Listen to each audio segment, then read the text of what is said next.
மீண்டும் ஒரு விளையாடியது உங்கள் அனைவரையும் சந்திப்பதில் பெருமகிழ்ச்சி. ஐபிஎல் 43வது போட்டியாக சென்னை சூப்பர் கிங் மற்றும் சன்ரைசர்ஸ் ஹைதராபாத் ஆகிய இரண்டு போட்டி சென்னை சிதம்பரம் மைதானத்தில் ஆரம்பமாயிருந்தது குறிப்பிடத்தக்கது. இந்த போட்டியை பொறுத்தவரை நாணய சுற்றி வெற்றி பெற்றிருந்த சன்ரைசர்ஸ் ஹைதராபாத் அணி முதலாவதாக தமது அணியை களத்தடுப்பு தெரிவு செய்தது. இதன் அடிப்படையில் சென்னை சூப்பர் கிங் ஆரம்பத்தோடு பட்ட ஷாயிக் ரஷீத் 0 ஆட்டம் இழந்த ஆயுஷ் மத்ரே 19 பந்துகளில் 4 ஓட்டங்கள் 6 இடங்கள் 30 ஓட்டங்களோடு ஆட்டம் இழக்க சேம் கரன் 9 ஓட்டங்கள், ரவீந்திர ஜடேஜா 21 ஓட்டங்களை பெற்றுக் கொடுத்திருந்தார்.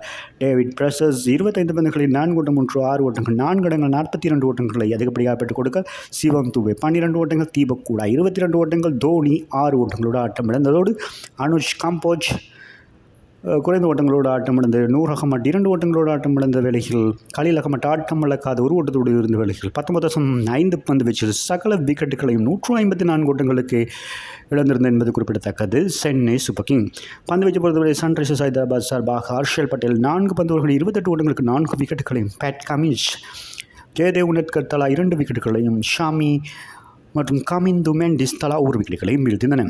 ஆகவே 155 என்ற இலக்கை நோக்கி துடுப்படுத்த ஆடிய சன்ரைசர்ஸ் அணியை பொறுத்தவரையில் ஆரம்ப துடுப்பாட்ட வீரர்களாக அதிரடி காட்டிக் கொண்டிருந்த அபிஷேக் சர்மா, டிராவிட் ஹெட் இந்த போட்டித் தொடரிலே இறுதியாக நடந்த போட்டிகளில் தன்னுடைய இணைப்பாட்டத்தை சரியாக அமைக்காத காரணத்தினால் பல தோல்விகளை அடைந்திருந்தார்கள். இன்றைய போட்டியிலும் அபிஷேக் சர்மா 0 ஆட்டம் இழந்திருந்தார். டிராவிஸ் 19 ஓட்டங்களோடு ஆட்டம் இழக்க இஷான் கிஷான் தனது பங்குக்கு 34 பந்துகளில் 4 ஓட்டங்கள் 5, 6 ஓட்டம் 3 இடங்களாக அதிகப்படியாக 42 ஓட்டங்கள் பெற்றுக் கொடுத்திருந்தார். ஆண்ட்ரி கிளாசன் 7 ஓட்டங்கள், அங்கிட் வர்மா 19 ஓட்டங்களை பெற்றுக் கொடுத்த வழக்கில் 13.5 பந்துகளில் 106 ஓட்டங்களுக்கு 5 விக்கெட்டுகள் இழந்த தடுமாந்த வழக்கில் கமிந்து மெண்டிஸ் மற்றும் நிதிஷ் ரெட்டி ஆகிய இருவருக்கு இடையிலான 6வது விக்கெட்டுக்கான இணைப்பான் 31 பந்துகளில் 49 ஓட்டங்கள் பிரிக்கப்படாத இணைப்பாட்டமாக இருந்த காரணத்தினால் இலகுவாக வெற்றி பெற்றிருக்கிறார்கள் குறிப்பிடத்தக்கது. இதில் கமிந்து மெண்டிஸ் 22 பந்துகள் 4 ஓட்டங்கள் 3 இடங்களாக 32 ஓட்டங்கள் ஆட்டம் இழக்காத இந்த வழியில் நிதிஷ்குமார் ரெட்டி 13 பந்துகளில் 4 ஓட்டங்களாக 19 ஓட்டங்கள் ஆட்டம் இழக்காதிருந்தன. ஆகிய சிறப்பான வெற்றியை பதிவு செய்திருக்கிறார்கள். சன்ரைசர்ஸ் ஹைதராபாத்தை பொறுத்த வழியில் 18.4 பந்து வீச்சு 155 ஓட்டங்களை பெற்றுக் கொடுத்திருக்கிறார்கள். 5 விக்கெட்டுகள் வித்தியாசத்தில் இந்த போட்டியில் வெற்றி பெற்றிருக்கிறார்கள். பந்து வீச்சு பொறுத்தவரையில் நூர் அகமட் 2 விக்கெட்டுகளையும், கலீல் அகமட், அனுஷ் காம்போஜ் தலா 1 விக்கெட்டுகளையும் வீழ்த்தியிருந்ததோடு ரவீந்திர ஜடேஜாவும் 1 விக்கெட்டையும் வீழ்த்தியிருந்தார்.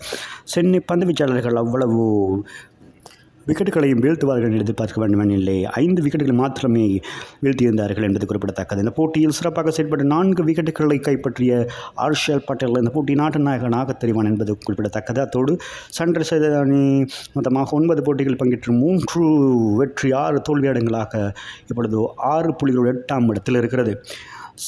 சென்னை சூப்பர் கிங்கை பொறுத்தவரை 9 போட்டிகள் பங்கேற்று 2 போட்டிகளில் வெற்றி 7 போட்டிகள் தோல்வி இடங்களாக 4 புள்ளிகளோடு 10ஆம் இடத்திற்கு மீண்டும் இருக்கிறது என்பது குறிப்பிடத்தக்கது. சென்னை சூப்பர் கிங் அணியை பொறுத்தவரையிலே பிளே ஆஃப் சுற்றுக்கு தகுதி பெறுவதற்கு வாய்ப்புகள் மிகவும் குறைவாகவே இருக்கிறது என்பது குறிப்பிடத்தக்கது. ஏனைய அணிகள் மிகவும் சிறப்பாக செயற்பட்டு கொண்டிருக்கின்ற தருணத்தில் சென்னை சூப்பர் கிங் அணி இப்பொழுது புள்ளிப்பட்டியலில் பின்தள்ளப்பட்டிருக்கிறது என்பது குறிப்பிடத்தக்கது. மீண்டும் விளையாடியது உங்களை சந்திக்கும் வரை உங்களிடமிருந்து விடைப்பது உங்கள் அன்பின் பதுலை தாஸ். வணக்கம் அன்பு சொந்தங்களே.